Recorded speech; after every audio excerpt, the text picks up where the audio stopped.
Thank you, Stacey, for that introduction, and good afternoon to everybody and welcome to the webinar. I'd especially like to welcome everyone who's listening from outside the UK. So every year, around 200 people trained as veterinary nurses outside the UK contact myself or Mashad to find out more about becoming registered as a veterinary nurse. During today's webinar, we hope to reach out to anyone considering coming over to the UK to work as a veterinary nurse, as well as employers thinking about employing someone trained outside the UK. We aim to explain why registration is required and what someone needs to do before they can enter the register. It's important to note that the information that we give today is up to date today in October 2017, but is always subject to change. So if in doubt, please contact Mashad or myself on vnoverseas@rcvs.org.uk if you require further information. Our contact details are contained on a later slide, so don't worry if you missed that. Okay, that's just what we look like if anybody's wondering. Okay, so the number of registrations are currently at 540 veterinary nurses from outside the UK. So they're all on the RCVS register. The number of applications is increasing each year. As you can see, most nurses come from Ireland, which is not surprising given their close vicinity to the UK. However, we do have a large number who trained in Australia, New Zealand, South Africa, and Portugal. So the first thing I'm going to cover is why you need to register in the UK. So in the UK, we have the Veterinary Surgeons Act, and this details who can carry out acts of veterinary surgery and sets out the system for regulation. So Section 19 of the Act indicates that veterinary surgeons, so members of the Royal College of Veterinary Surgeons, may practice veterinary surgery. And veterinary surgery is defined within the Act as veterinary surgery means the art and science of veterinary surgery and medicine, and without prejudice to the generality of the foregoing shall be taken to include the diagnosis of diseases in and injuries to animals, including tests performed on animals for diagnostic purposes. It also includes the giving of advice based upon such diagnosis and the medical or surgical treatment of animals and the performance of surgical operations on animals. There is provision within Schedule 3 of the Act which allows veterinary surgeons to delegate acts of veterinary surgery to RCVS registered veterinary nurses and RCVS enrolled student veterinary nurses. And Schedule 3 makes it clear that delegation is limited to giving medical treatments such as administering medication, catheterization and blood sampling, but that isn't a full list. There are many perform. And nurses may also carry out minor surgery not involving entry into the body cavity, but all of those procedures need to be delegated via a veterinary surgeon. So in the UK, a registered veterinary nurse is someone whose name is recorded on the Register of Veterinary Nurses maintained by the RCVS. A student veterinary nurse is someone who is enrolled with the RCVS for the purpose of their training. So RVNs are subject to the RCVS Code of Professional Conduct. If you are interested in working in the UK, I strongly recommend that you read Supporting Guidance 18 and 19 of the Code of Professional Conduct, and this outlines the roles of registered veterinary nurses, student veterinary nurses, and members of the practice team who are not registered. So I hope by now you have an understanding that if you do not register, then your role in a veterinary practice will be limited to that of an animal care assistant. This is a valuable role, but veterinary surgeons have no specific legal dispensation to act in the Act to delegate to someone not on the register. And this is regardless of how well trained or experienced you may be. You will therefore not be able to use all of your skills that you have covered during your education and your previous employment. We occasionally receive information from people trained outside the UK indicating that they are already working in a UK veterinary practice, and veterinary surgeons are delegating medical treatments and minor surgical procedures to them. This is usually justified by the delegating veterinary surgeon saying that the nurse was supervised. This is, as I said earlier on, not acceptable. I'd like to make it very clear that delegation is not normally permitted to anyone who is not registered or enrolled as a student veterinary nurse. In some circumstances, permission has been given in the form of temporary student enrolment or a period of supervised adaptation, and we're going to cover both of those areas later on. So before I leave this slide, I'd like you to consider a situation where a veterinary surgeon trained outside the UK comes to the UK. I doubt that a practice will permit them to carry out acts of veterinary surgery before they are registered with the RCVS. This should be no different for veterinary nurses. If you are in doubt, please contact either myself, Mishad, or the RCVS have an advice team who can also answer any queries regarding what somebody can do if they're not on the register or enrolled.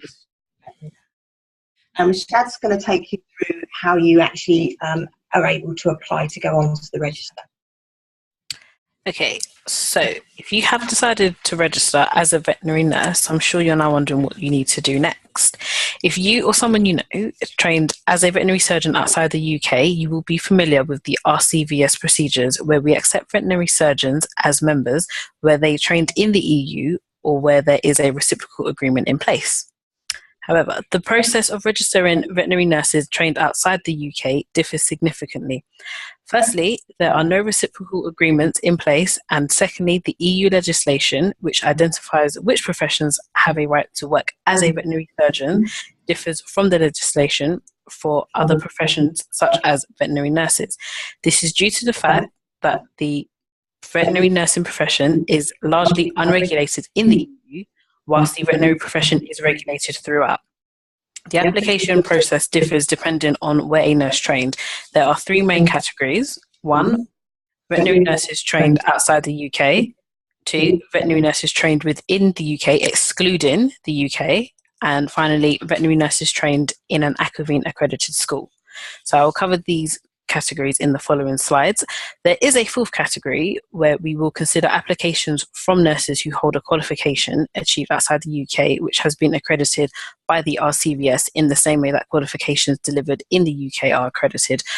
Currently, all the RCVS accredited qualifications in the UK, but we are open to talking to schools outside the UK about accreditation. So please contact myself if you have any further questions.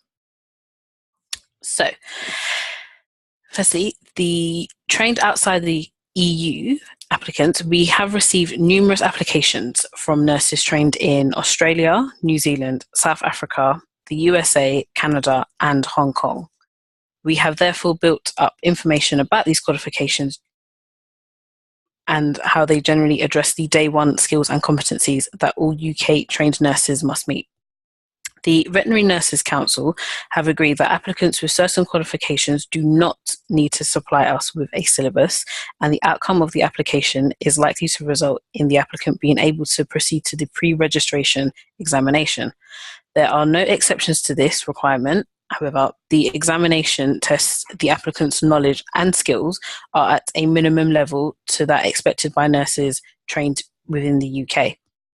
Please be warned that we are aware in some cases nurses are undertaking qualifications via distance learning while working in the UK. It is not possible to complete these qualifications without someone delegating acts of veterinary surgery. Therefore, as indicated earlier, this is not possible. The only qualifications that can be completed while working in the UK are those accredited by the RCVS. So, what do you need to provide?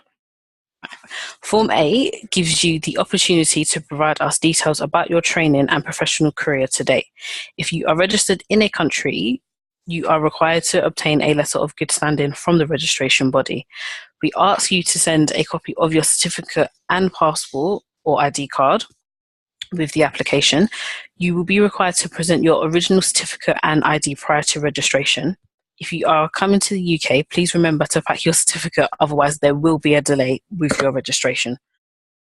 We will consider the length of your training course and your experience, along with references from professional colleagues, and these must be people who have worked with you within the last 5 years of your application. If your application is accepted, you will be permitted to work in a practice whilst preparing for your examinations. We call this the period of supervised adaptation. During this time, you may accept delegation of medical and surgical procedures outlined earlier. Finally, once you have passed the examination, you will be required to attend a registration talk covering legislation in the UK. We hold these talks monthly at the RCVS and usually before or after the practical examination. Okay, so next we have if you've trained outside the EU. So this is for people whose qualification is not listed on the previous slide. You may have to have your qualification assessed. You will need to complete Form A in exactly the same way as other applicants. Because we probably have very little knowledge of your qualification, we ask that you provide an officially translated copy of your syllabus or curriculum. So this will be the teaching document that your school have used to guide their teaching. We understand that translating large documents can be expensive. Therefore, we advise you to contact us to find out if we can help you or if we have a translated copy from a previous applicant. We'll then try to put you in touch with said applicant and see if they are happy to share their document with you. We will also try and assist you to identify the parts which need to be translated. So without the full information about what you were taught, it is unlikely that your application will be accepted. In addition to the syllabus, you will need to provide references from professionals you have worked with, and if you are currently on a professional register, we will need to also receive a letter of good standing. If accepted, the applicant must also sit the examinations and attend the registration talk. So the next category that we have are nurses who are trained in an Accreditation accredited school. And I'd just like to mention here about Accreditation. And Accreditation is the Accreditation Committee for Veterinary Nurse Education. Someone trained in an Accreditation accredited school is normally accepted directly onto the RCVS register. Accreditation is an organisation which accredits schools and other organisations involved with awarding veterinary nurse qualifications around the world. Accreditation accredited schools and organisations demonstrate that they meet a set of agreed standards, and Accreditation accredited schools are audited periodically, so they actually have visits similar to that happens in UK veterinary nursing schools. We have agreed at the RCVS that nurses trained in an Accreditation accredited school will normally have shown that they meet the essential skills and competencies required to enter the register in the UK, and therefore we welcome applications of nurses trained in that school. If you're interested, if you're listening from a school, and I know we have several schools who have decided to join the webinar today, but if you're interested in looking at accreditation via Accreditation, then there are many other benefits to your nurses, not only coming onto our register, but there are other benefits. Please contact us and we'll pass your details on to Accreditation. They also have a website and I've put their web address on the slide for you. So these are the list of Accreditation accredited schools. You will see that holders of qualifications from Belgium, Ireland, Italy, the Netherlands, Norway and Portugal may have qualifications that are acceptable. But there are currently 76 schools recognised by Accreditation. 66 of them are in the UK and the remaining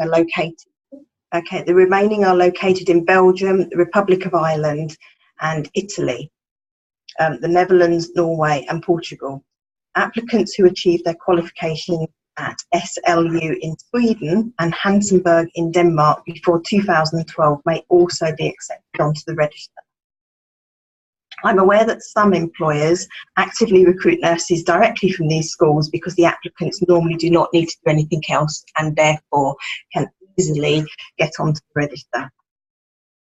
These are by far the simplest applications process, and therefore the fees have been reduced. So our final category is nurses who have trained within the European Union, except the UK. This is the most complicated to process. All other people that are trained in the UK we need to consider the laws around acceptance onto our register. Applicants are required to complete Form A and B. Remember earlier I talked about providing a translated syllabus. Well, this group of applicants also need to provide one.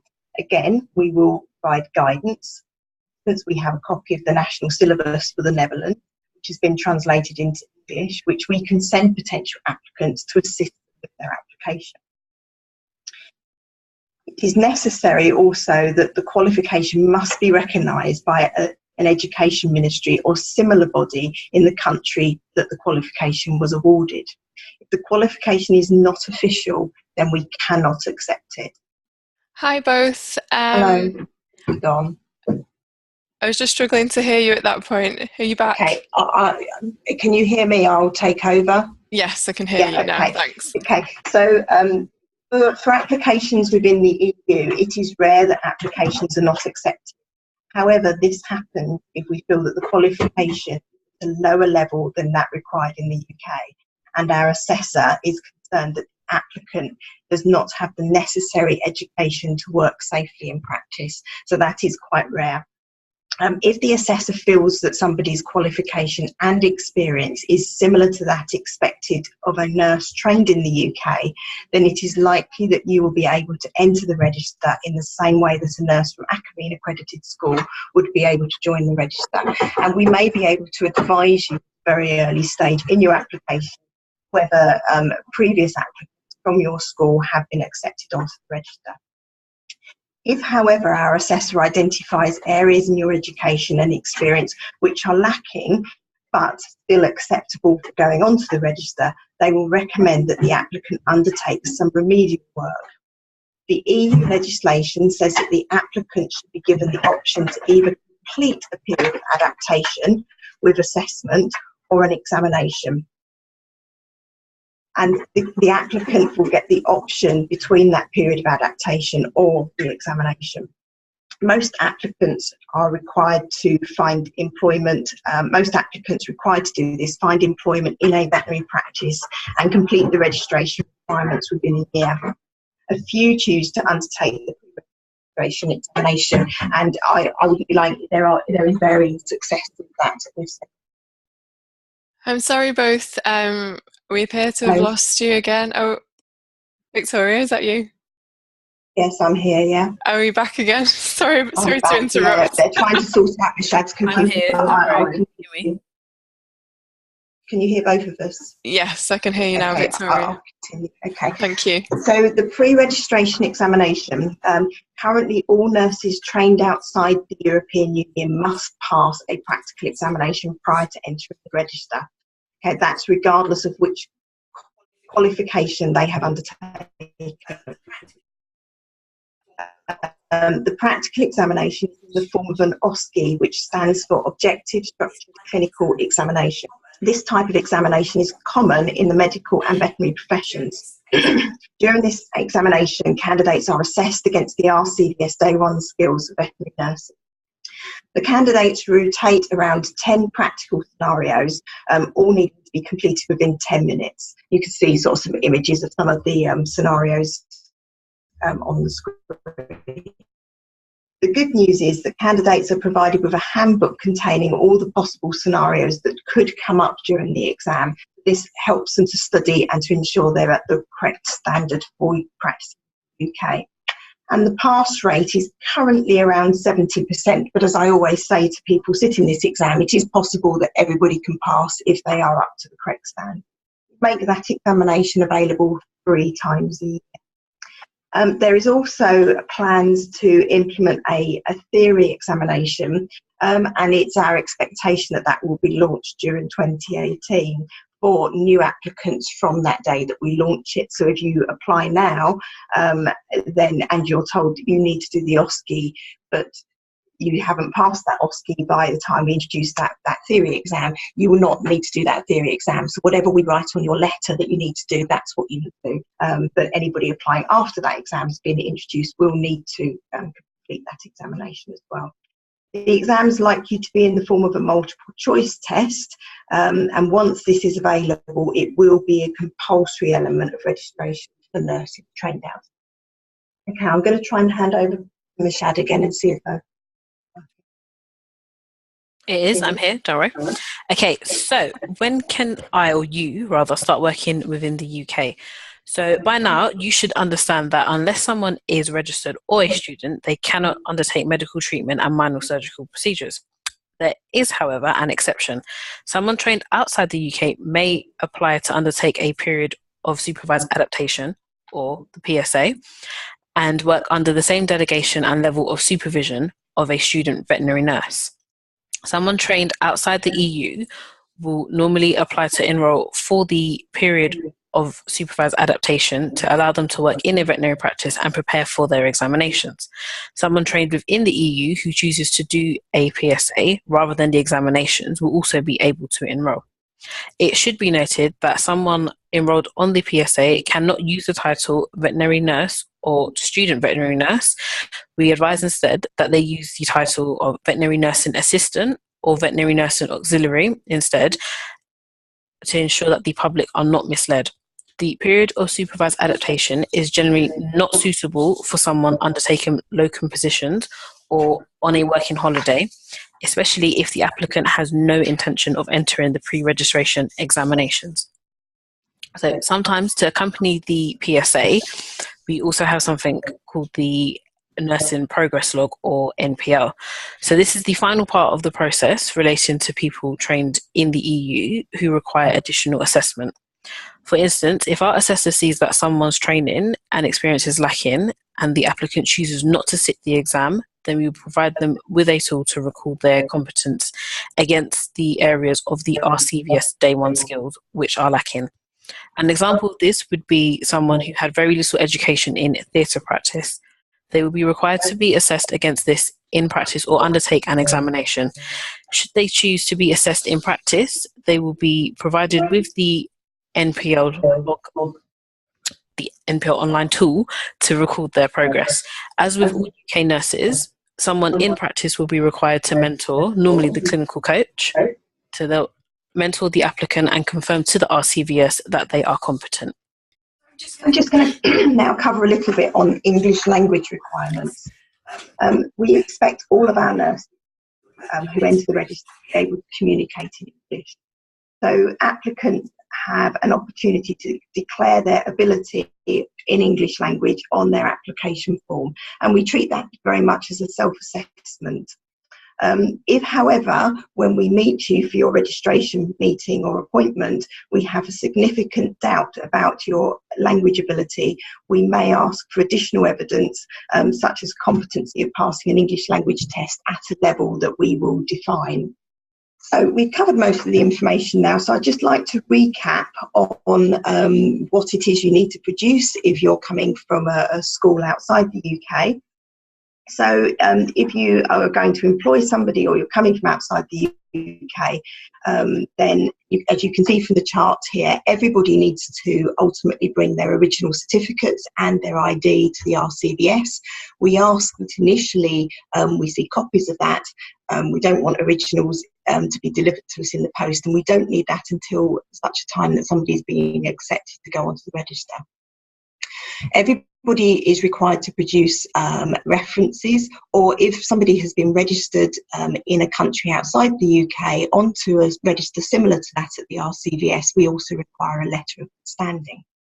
And every applicant needs to apply, but only those nurses who are trained at a school in the EU that isn't Accreditation accredited, or trained at a school that isn't listed, wasn't on the slides listed earlier, they need to complete Form B and provide a translated copy. The application process takes 3 to 8 weeks to complete from the date that we receive all of the correct information and the payment. And just to recap on the possible outcomes, so anybody trained within an Accreditation accredited school will need to attend the registration talk only and be accepted onto the register. Anybody trained within an EU school may need to sit exams, they may need to do the PSA, and they may need to do the NPL, but equally they may not need to do any of that, but they will all need to do the registration. And anybody trained outside the EU will need to do the examinations, and we will allow them to apply to do the period of supervised adaptation as an option if they wish to work in a UK practice to prepare them for the examination. They will not, however, need to do the nursing progress log, and we won't make them access that. They will, however, have to attend a registration talk, which we will make available at the RCVS on a monthly basis, and we will also make that available at any examination. So I touched earlier on temporary student enrolment. We get, every year we have applications from or inquiries from people who are training overseas who would like to come to the UK to undertake some work experience. They may have funding through an Erasmus project or maybe wanting to fund this themselves. And we do accept students to be temporarily enrolled with the RCS, but they need to be supported by their college outside the UK, obviously, and we ask the college and the student to complete forms, and we need ID and things provided for that as well. Obviously, if you do not, if you want to work in a UK practice and do not choose to enrol as a temporary student, then it will be limited as to what you can do while in practice. Applicants who have completed their qualification by distance learning while working in the UK will not be accepted onto the register, as we said earlier, unless permission has been granted by the RCVS to undertake a short period of practical experience in the UK. And we don't define short, but what we don't expect is to be asked if somebody can do their whole of their practical experience in the UK while attending a course outside the UK. Okay, so if you are considering coming to the UK, you need to consider the cost of applying to enter to the register. Our fees rise every year, so at the moment this reflects the price as of October 2017. So I like to explain that it goes in stages. So for the initial evaluation of your application, for an Accreditation accredited applicant, it would cost £71, and for all other applicants, it would cost £141. If your application has been accepted at that stage, depending on what the outcome of your decision is, you may have to sit the examinations.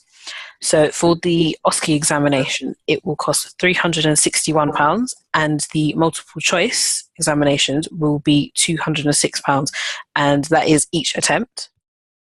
Finally, after that, if you have passed your examinations or your period of supervised adaptation and you wish to apply to the register, for first-time applicants, it will cost £118, and the annual renewal fee will be £64.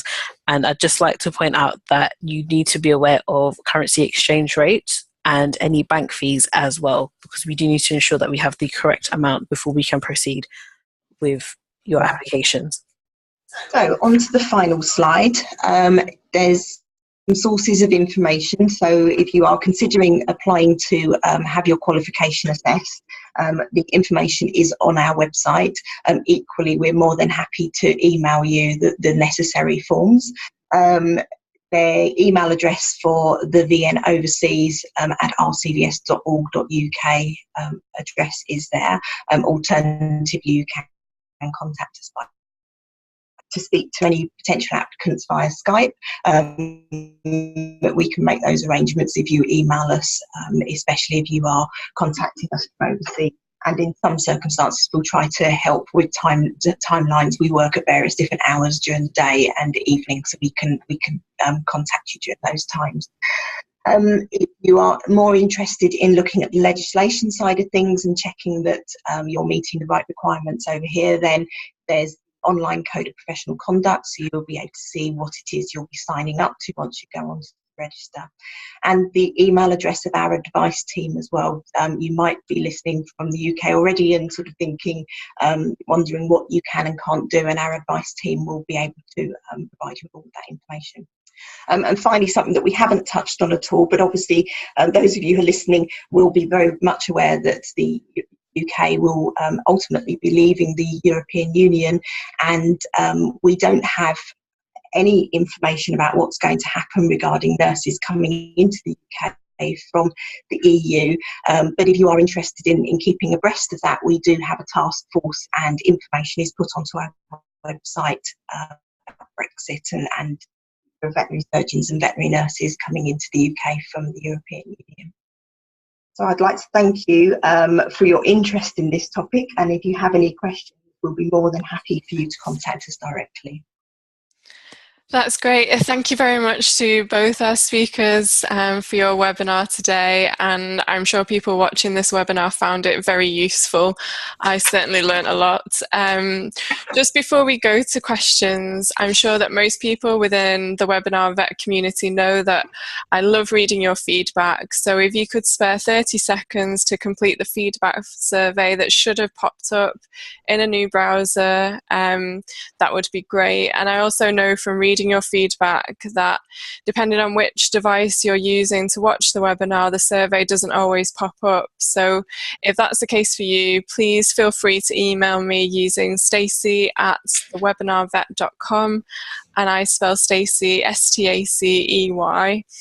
And just whilst we're on the subject of surveys, we also have our annual Veterinary Trust Award survey running at the moment, which is your chance to tell us who's your favourite speaker, which has been your favourite webinar, perhaps this RCVS webinar today. And we've also introduced some new categories such as your favourite animal charity. If you complete the feedback survey, you'll be entered into the prize draw to win a case of bubbly. So the link for the survey is in the chat box, but you'll need to be quick because the survey closes at midday on Friday, the 27th of October. So now it's question time, and we've had a couple of questions submitted. The first one is, would you recommend that one moves to the UK, then applies for work, or apply for work before moving over? I'm not sure which of our speakers that's best directed to. Okay, I'll take that. He's speaking.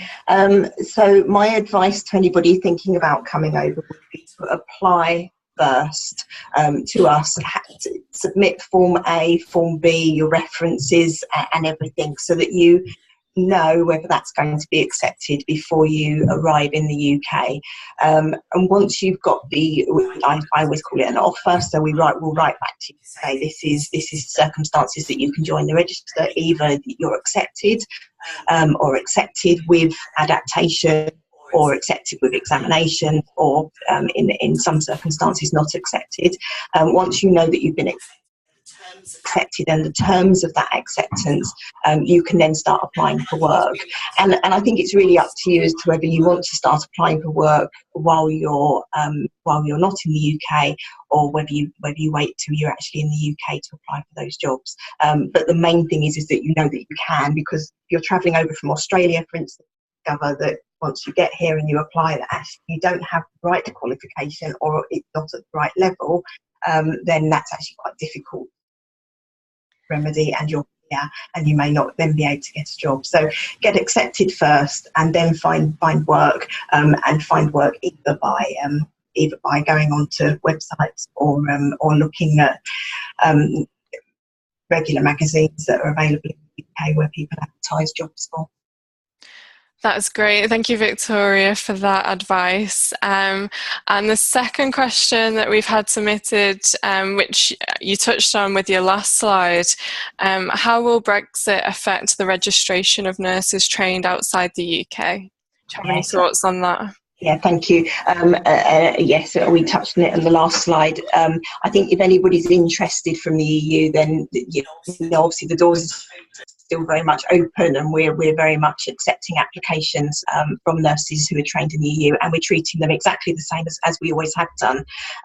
We are aware of Brexit, and we would like to continue our current relationship with you, and we're working on our strategy. When we know more from the government, then we'll be able to be able to deal with that, and be able to ensure that we can still take both veterinary surgeons and veterinary nurses who are trained in the EU onto the registers. But at the moment we know very little. So if anybody wants to just keep in touch with that news stream that we have on our website. That's great. Thank you very much, Victoria, for that. We haven't had any other questions submitted, so unless you're lightning fast on your computer keyboard, I'll bring the webinar to a close. So thank you again to both of our speakers, Victoria and Mishad, for your brilliant webinar. It was really informative.